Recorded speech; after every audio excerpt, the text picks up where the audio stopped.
Ya, masih di episode spesial 99 Untung.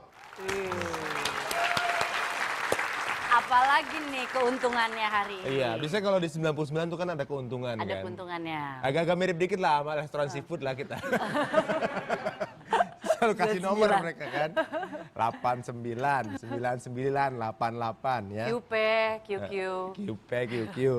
Nah, ada sebuah profesi yang tentunya juga mungkin jarang menjadi perhatian orang-orang, tapi ternyata dengan orang ini menekuni bidang tersebut membuat dia mampu berjalan-jalan melanglang dunia. Bahkan dipercaya oleh banyak sekali penyanyi, artis selebriti kelas dunia yang percayakan kepada dia.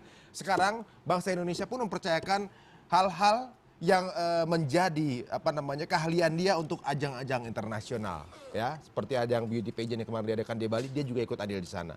Tapi sebelumnya kita akan berikan beberapa fakta yang terjadi tentunya juga di Indonesia, tapi ternyata masih lebih mending lah dibanding di luar negeri. Contohnya apa itu, Ti?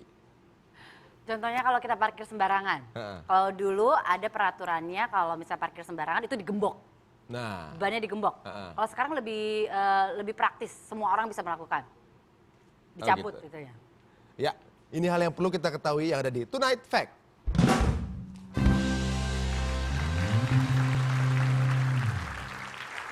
Bagaimana ceritanya, Ki? Jadi kalau sebelumnya, khususnya untuk di daerah DKI Jakarta ya, setiap pengendara mobil yang parkir sembarangan itu biasanya digembok. Iya. Jadi dia nggak bisa jalan, parkirnya sembarangan.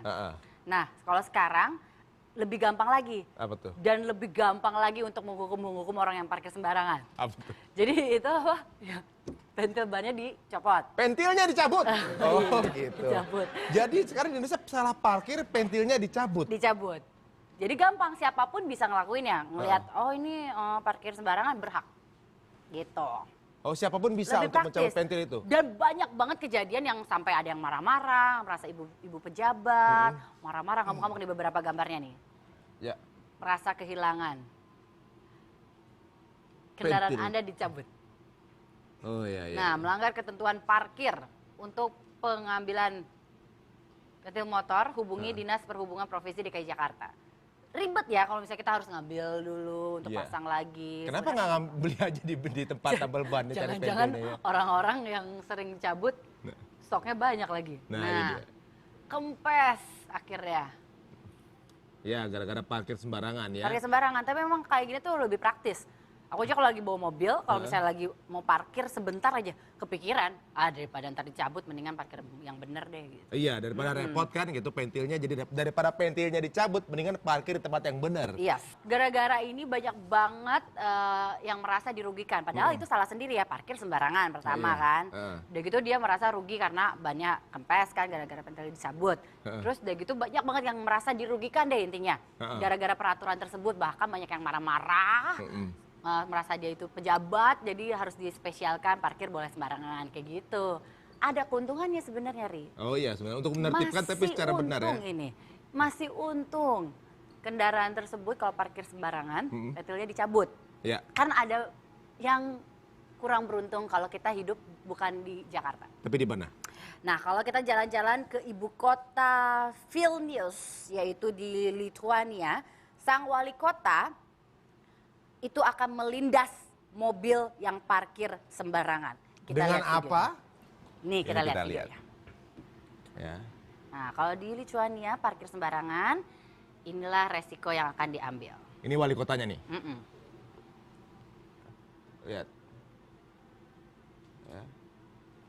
Ini adalah Arturas Zoukas, wali kota Lithuania. Dia sendiri yang jalan. Ya, dia sendiri akan mendatangi mobil-mobil yang parkir sembarangan, dan ini akibatnya. Iya, itu dia. Dilindas pakai teng. Itu tank yang bisa buat kesehatan. Itulah yang terjadi kalau kamu parkir sembarangan di Lithuania. Ya, masih mending kan pentil dicabut berarti. Nah.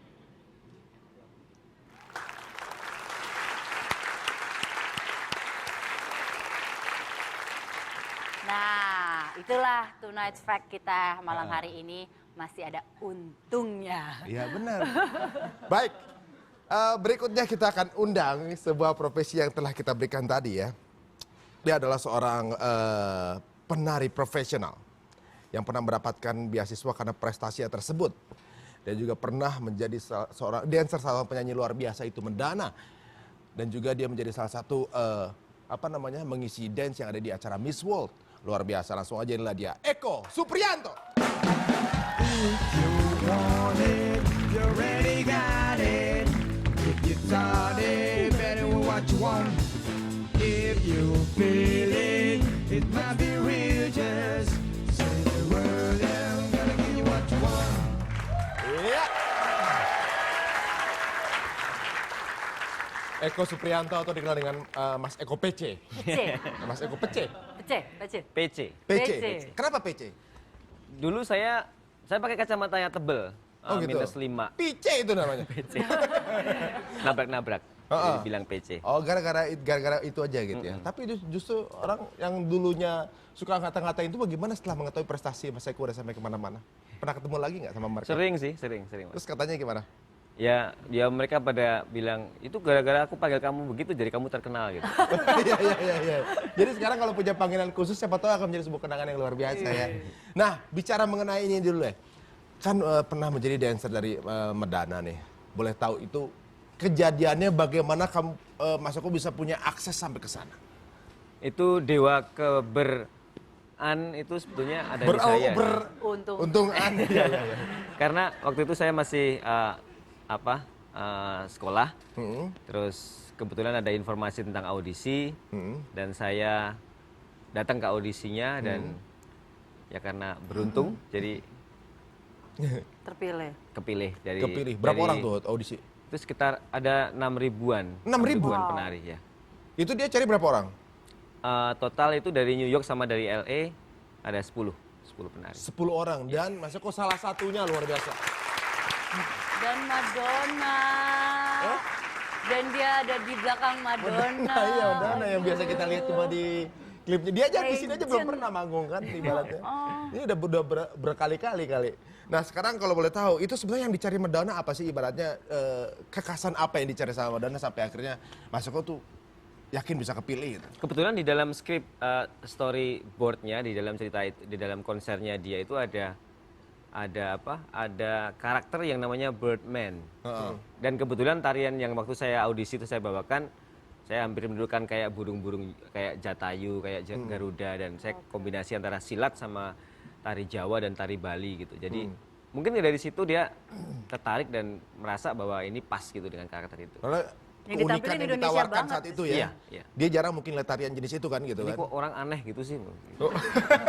Yang ditampilin pas audisi justru ciri khasnya Indonesia banget. Iya. Malah jadi dilirik kan, mungkin kebayangnya audisi Madonna jadi orang wah gaya R&B, hip-hop atau apalah gitu. Ternyata yang Indonesia banget akhirnya dilirik. Kesiapan dan juga perfect timing itu akan menjadikan sebuah keberuntungan. Yes. Jadi karena sudah siap dengan kemampuan tersebut, timingnya tepat, jadilah keberuntungan dan dipilih menjadi dancer yang Madonna. Tahun berapa tuh? 2001. 2001? Iya. Sampai tahun berapa tuh sampai? 6 bulan sih kita. Itu berapa kali konser? Totalnya? Heeh. 289. Wow! 289 kali ketemu Madonna depan mata. Ya Kalau jadi burung, ampun. waduh. Ini percaya nggak kalau ini adalah salah satu faktor keberuntungan juga? Oh, percaya banget. Saya sangat percaya dengan faktor itu, Mas. Faktor itu ya? Iya. Awalnya ketika tahu audisi itu ketika saat itu sedang berpendidikan di UCLA kalau nggak salah ya? Betul. Itu adalah beasiswa juga? Saya dapat beasiswa dari Ford Foundation, dari Asian Cultural Council, dari UCLA. Itu juga sebuah keberuntungan. Ya? Beasiswa. Dapat beasiswa ke sana jadi dancer Madonna. Luar biasa. Itu saling terkait ya. Waktu itu dapat beasiswa tuh gara-gara apa? Saya diundang mewakili Indonesia untuk tampil di American Dance Festival tahun 97 waktu itu. 6 minggu di sana, di Durham sama di North Carolina. Terus dari situ terus ke Los Angeles ada acara Asia Pacific Performance Exchange Program. Jadi kayak kolaborasi antara seniman Indonesia dan Asia dan seniman Amerika ketemu. Mereka bertemu dan berkolaborasi bikin karya di situ di Los Angeles. Kebetulan pas di situ para yang punya punya kewenangan memberikan beasiswa ini ada di situ. Dan saya iseng aja, Mas, Mbak, boleh dong saya dikasih beasiswa buat sekolah S2 gitu.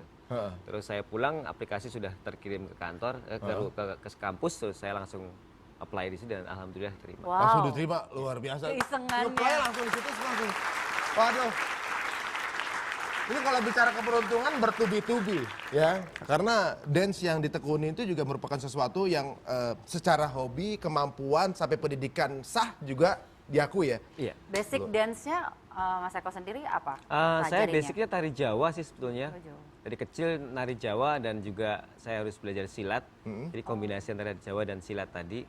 Tetapi ketika di STSI dulu di ISI Solo, ketika saya mahasiswa, ya harus belajar tari Minang, tari Sunda, tari ragam tarian yang ada di Indonesia. Oh, dasarnya sih dari itu gitu ya. Iya, betul. Nah, sekarang kita akan tes. Nah, kita akan bikin permainan ya. Kita akan tes. Saya punya fishbowl di sini yang isinya adalah berbagai jenis tarian yang harus dilakukan. Bisa aja mungkin jenis tarian ini di luar dari yang biasa dipelajari, tapi ini sebuah tes. Jadi bisa apa enggak? Dari kata-kata jadi sebuah tarian dan tarian tersebut harus bisa menyampaikan kata-kata tersebut. Oh gitu. Oke, kalau gitu sekarang tepuk tangan untuk Mas Eko PC. Kita akan bermain di tengah. Ya. Jadi dalam fishbowl ini akan ada beberapa kata-kata dan Mas Eko harus mampu mengutarakannya dalam gerakan. Ya. Kita kocok dulu ya. Jangan salah parkir. Oke, silakan ambil salah satu. Salah satu ya, Mas? Ya. Salah 2 dapatnya 8. Iya. Oke. Saya bacain. Tonight Show, Mas? Oh, bukan. Di sini, Pak. Tung. Wah, nama gua langsung. Tung, hitung, hitung. Banyak nabung biar untung. Coba dibikinkan sebuah jenis tarian. Ayo.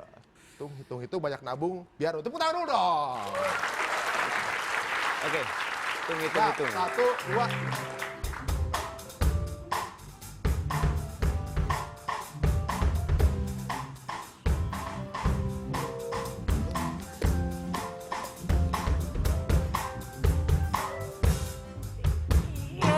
Iya.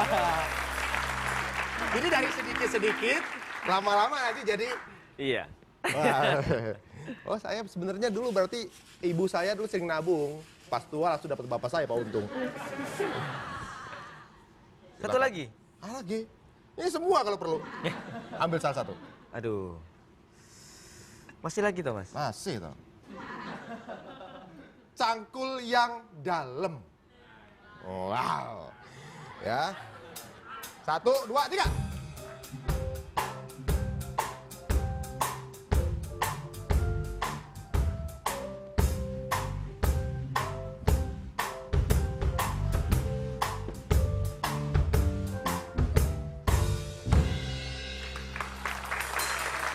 Iya. Andaikan petani kita sesemangat itu ya, nyangkulnya sampai tiduran. Ya, berapa kartu lagi nih? Satu lagi, oke. Satu lagi, oke. Silahkan. Ini deh. Nah, siap ya. Aduh. Ada yang disebut namanya nih. Awas anjing galak. Aduh. 1, 2, 3. Who let the dogs out?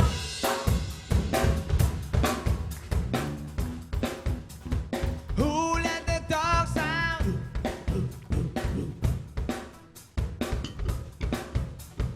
Who let the dogs out?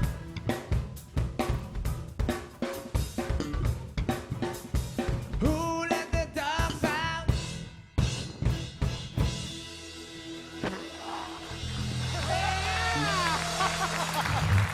Luar biasa. Ini yang membedakan antara satu orang dengan yang lainnya. Dengan sebuah kata-kata mampu ditunjukkan hanya dalam gerakan tanpa mengungkapkan satu kata pun.